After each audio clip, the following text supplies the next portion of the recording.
Bienvenue dans cette exploration des relations économiques en France. Aujourd'hui, on se penche sur des concepts fondamentaux, tirés de supports de cours en culture économique, juridique et managériale. Oui, On va essayer de décortiquer un peu comment les acteurs interagissent, comment les contrats sécurisent tout ça, et puis quelles sont les finalités d'une entreprise aujourd'hui.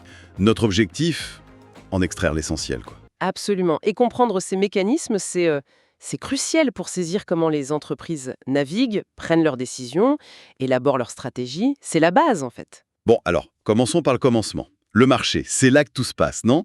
La rencontre de l'offre et de la demande. C'est ça, le lieu, physique ou virtuel, où offreurs et demandeurs se rencontrent pour échanger. Et ça détermine les prix, les quantités, Et il y a plein de marchés différents, j'imagine.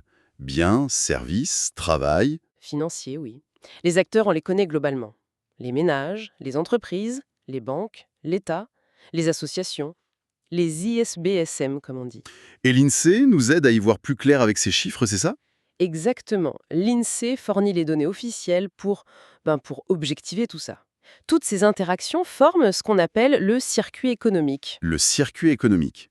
Et le moteur, c'est toujours cette fameuse loi de l'offre et de la demande. En théorie, oui, c'est le mécanisme central.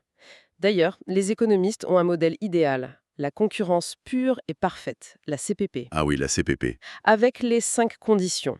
Atomicité, fluidité, Transparence, homogénéité des produits et mobilité des facteurs. voilà.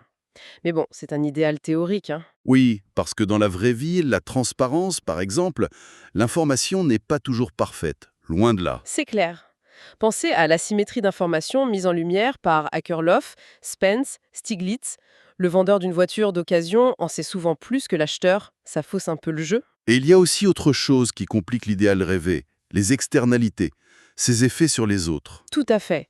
Un concept déjà ancien, hein, on le doit à Alfred Marshall. C'est l'impact d'une transaction sur un tiers qui n'y participe pas directement. Ça peut être positif, Oui, l'apiculteur dont les abeilles pollinisent les vergers du voisin, c'est une externalité positive. mais souvent on pense aux négatives. La pollution industrielle, l'exemple classique. Exactement. Ou, à une échelle beaucoup plus grande, le changement climatique. C'est l'externalité négative globale majeure. Et face à ça, on fait quoi? Quelles sont les solutions? Alors il y a plusieurs outils. La réglementation, d'abord. Imposer des normes anti-pollution, par exemple. Il y a aussi les taxes. La taxe carbone, ce genre de choses? Oui, la taxe dite pigouvienne, du nom de l'économiste Pigou. L'idée, c'est de faire payer le pollueur pour le dommage qu'il cause. On peut aussi créer des marchés, comme le marché européen des droits à polluer, le UETS. Intéressant. Et la négociation directe, ça marche? Parfois, c'est l'idée du théorème de cause. Si les droits de propriété sont bien définis et que négocier ne coûte pas trop cher, les parties peuvent trouver un accord entre elles. Mais c'est pas toujours simple. Bon, ces interactions sont complexes. Mais pour que ça tienne, il faut un cadre sécurisé. C'est là qu'intervient le droit des contrats, j'imagine. Essentiel. Le contrat, c'est vraiment la clé de voûte des échanges économiques. En droit français, il y a des principes forts issus du Code civil, qui a d'ailleurs été modernisé en 2016. Lesquels, par exemple? D'abord, la liberté contractuelle. On est libre de choisir son co-contractant, le contenu du contrat, dans les limites de la loi, bien sûr. Ensuite, la force obligatoire. Ce qui est signé lie les parties comme une loi. C'est l'article 1103. Le fameux « le contrat est la loi des parties ». Exactement. Et puis, un principe fondamental, la bonne foi. Article 1104. On doit être loyal, honnête à toutes les étapes. Négociation, formation, exécution. La bonne foi, ça paraît simple, mais comment on sait si quelqu'un est de bonne foi? C'est pas un peu subjectif? Si, c'est une notion souple et c'est au juge d'apprécier au cas par cas en regardant le comportement concret. Est-ce qu'on a caché une info exprès, fait traîner exprès?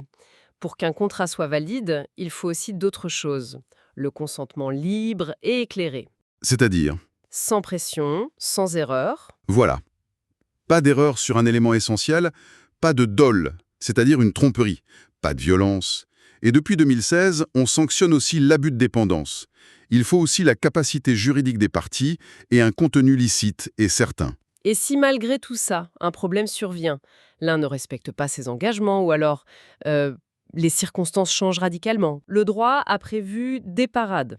On peut insérer des clauses spécifiques dans le contrat, comme une clause résolutoire. Si tel événement arrive, le contrat prend fin automatiquement. Il y a la force majeure, pour les événements vraiment exceptionnels, imprévisibles et irrésistibles, Une catastrophe naturelle, une pandémie. par exemple. Et puis, très important, depuis 2016, l'imprévision. Si un changement de circonstances économiques rend l'exécution terriblement difficile pour une partie, elle peut demander à renégocier. C'est l'article 1195. Ah, ça c'est nouveau enfin, relativement. Et si l'autre refuse de renégocier? Alors, on peut aller devant le juge, et en cas d'inexécution pure et simple, il y a tout un arsenal de sanctions, forcer l'exécution, suspendre la sienne, réduire le prix, demander la résolution du contrat, et bien sûr, des dommages-intérêts. D'accord. Donc le contrat structure et sécurise. Mais revenons à l'entreprise elle-même. Pourquoi elle existe? C'est juste faire de l'argent? Alors, ça, c'est la vision, disons, classique, de la finalité économique. Assurer la pérennité, la croissance, la rentabilité. C'est vital, évidemment. Mais aujourd'hui, on voit bien que ça ne suffit plus. On parle beaucoup de RSE, de responsabilité sociétale des entreprises. Exactement. On ajoute des finalités sociales, le bien-être des salariés, le développement des compétences. Et sociétales, l'impact sur l'environnement, l'engagement dans la communauté, l'éthique. C'est un changement de perspective assez important, non? Oui, on passe d'une vision centrée sur l'actionnaire, le shareholder, comme disait Milton Friedman, à une vision qui inclut toutes les parties prenantes, les stakeholders, salariés, clients, fournisseurs, la société civile. C'est l'approche d'Edward Freeman. Du coup, on ne mesure plus seulement la performance économique, hein?